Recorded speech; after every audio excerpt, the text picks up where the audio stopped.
Sir एक और share इसी स्पेस से टाटा स्टील के शेयरों ने 224 का ऑल टाइम हाई लगाया था, वहीं से फिर एक सेलिंग प्रेशर आने को देखने को मिल रहा है। अभी ये शेयर 200 रुपये के नीचे ट्रेड कर रहा है, तो इस शेयर के लिए आपकी क्या राय होगी? इस शेयर्स पर आपकी लेवल्स के लिहाज से। देखिए, नो डाउट यहाँ पर हल्का सा करेक्शन आया है। बट मैंने जैसा बताया है कि जो डिप है वो वहां पर हमें पॉजिटिव मिल सकती है। लेवल्स के अगर बात की जाए तो एक सपोर्ट 193 का है, और उसके बाद है 187 का, जहां पर से 200 डे में लेवल्स देखे गए हैं। तो मुझे लगता है कि 188 187 से यहाँ पर एक रिबाउंड देखने को मिल सकता है। तो जिनके पास पहले से है वो बन रहे हैं। स्टॉप लॉस के ये 185 लेवल्स में सजेस्ट करूंगा। बट मुझे ऐसा लग रहा है कि 180 लेवल से यहाँ पर एक पुलबैक मूव आ सकता है। तो बाय ऑन डिप की स्ट्रेटेजी के साथ जिनको एक्यूमुलेट करना है वो 187 188 लेवल का वेट कर लें, और स्टॉप लॉस उस वक्त रहेगा 185 का, और वहां से अगर पुलबैक मूव आता है तो फिर से स्टॉक हमें 210 तक जाता हुआ दिखाई देगा। सर फार्मा स्पेस से एक और सवाल आया है हमारे दर्शकों की ओर से। मार्कन्स फार्मा, ये अभी फिलहाल 263 या 64 रुपये पर आसपास ट्रेड कर रहा है। ये हमारे दर्शक पूछना चाह रहे हैं कि क्या यहाँ पर प्रॉफिट बुक कर लेना चाहिए?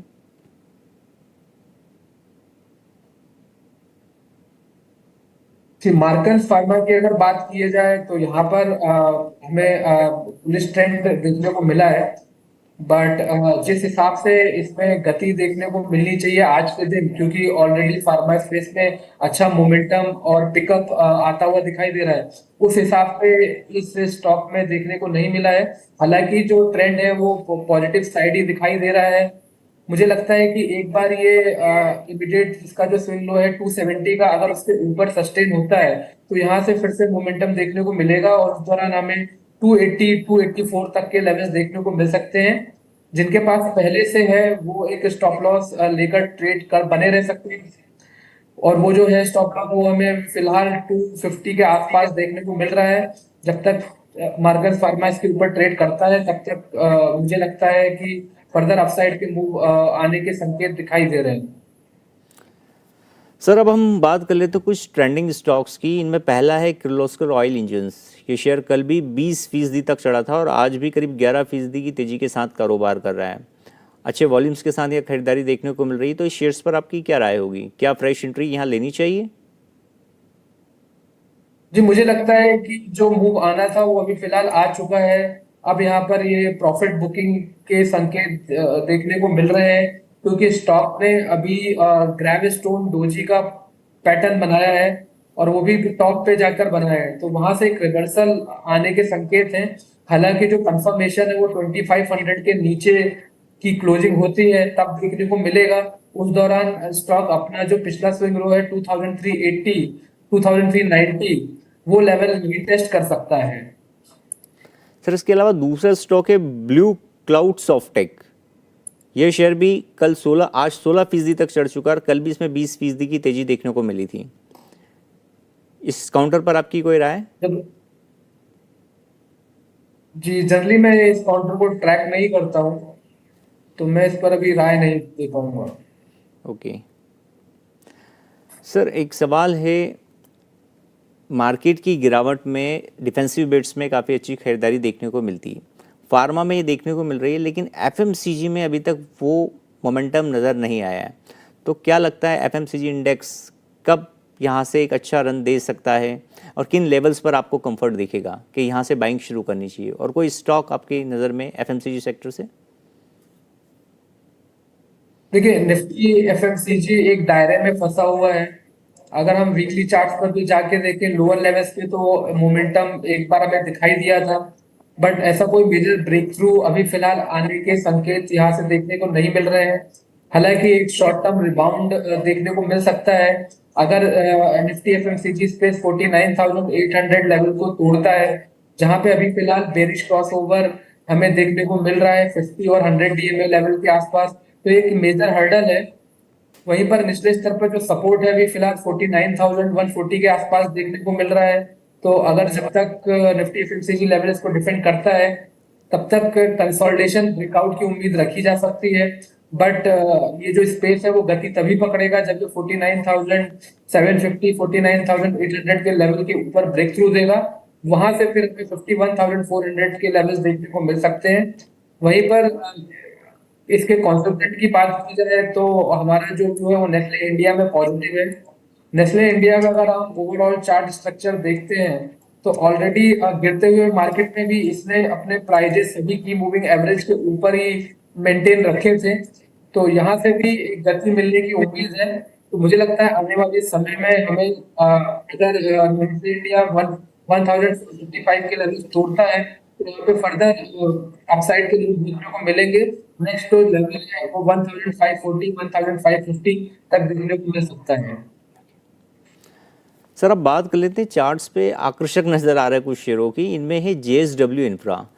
इस शेयर्स में 200 DMA को के ऊपर क्लोजिंग के बाद में इसे लगातार एक तेज़ी देखने को मिली है और वॉल्यूम्स भी काफ़ी अच्छे हैं यहाँ पर। तो क्या इस काउंटर पर फ्रेश एंट्री की राय है? अगर है तो फिर किन टारगेट्स के लिए होगी? देखिए, फ्रेश एंट्री की तो राय मैं नहीं दूंगा क्योंकि इस स्टॉक में ऑलरेडी एक ब्रेकआउट आ चुका है। और ये जो ब्रेकआउट आया था वो 295 के ऊपर आया था और वहां से इसने अच्छा मोमेंटम दिखा दिया है। अब जो स्पेस है वो ज्यादा बड़ा तो नहीं है। यहाँ से मुझे लगता है कि 330 तक के लेवल्स देखने को मिल सकते हैं। पर उसके लिए जो ब्रेकआउट आया था 295 300 जोन के आसपास उसको प्रोटेक्ट करना जरूरी रहेगा। अगर ये इसके ऊपर बना रहता है तो यहाँ से हमें शॉर्ट टर्म बेसिस पर 330 के लेवल्स देखने को मिलेंगे।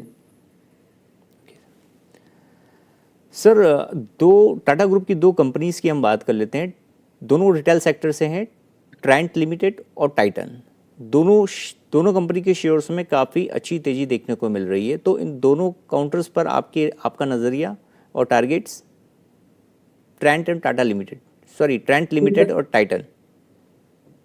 ओके, फिर टाइटन में भी स्ट्रक्चर इंप्रूव हुआ है। कुछ दिनों पहले यहाँ पर डबल बॉटम का ब्रेकआउट हमें 4,290 के ऊपर देखने को मिला था। प्राइजेस अभी भी उसी के ऊपर सस्टेन कर रहे हैं।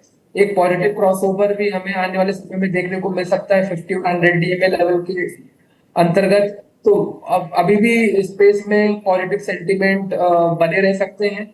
फर्दर अपसाइड का मूव हमें 4,450 के ऊपर मिलता हुआ दिखाई दे सकता है।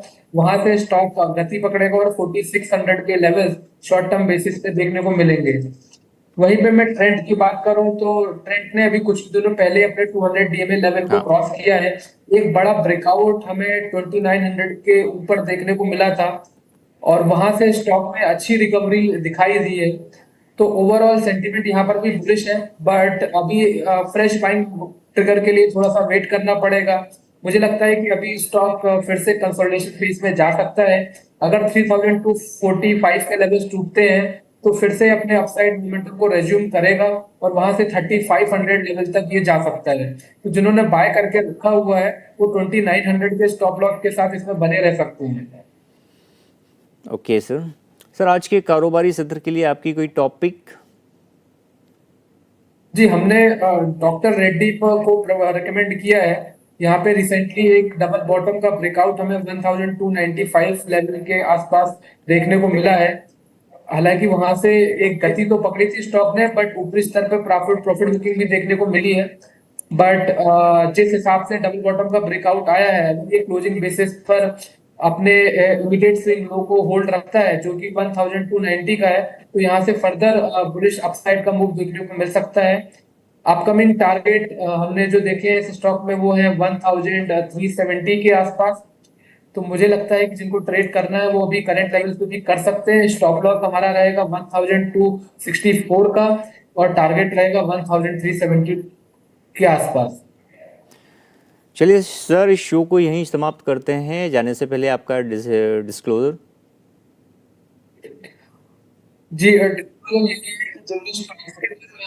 चर्चा की उनमें मेरा कोई पर्सनल पोर्टफोलियो में निवेश नहीं है, ना ही मैंने इसमें कोई ट्रेड किया है। हालांकि यस बैंक और यस सिक्योरिटी लिमिटेड के जो भी क्लाइंट है और जो भी ट्रेडर है उनमें उनका निवेश या ट्रेड हो सकता है। चलिए, thank you so much sir, Jagran business के साथ जुड़ने के लिए और अपनी राय रखने के लिए। तो जाते जाते एक बार हम मार्केट्स पर नज़र और दौड़ा लेते हैं, देखते हैं। तो निफ्टी लाल निशान के साथ अब कारोबार करने लगा है, 24,100 के नीचे फिसल गया। वहीं बैंक निफ्टी भी 57,900 के नीचे कारोबार कर रहा है। हमारे दर्शकों से हम कहना चाहेंगे कि अगर शेयरों को लेकर आपके कोई सवाल हैं तो आप 12 और 1 बजे के शो में हमारे साथ जुड़ सकते हैं। Thank you.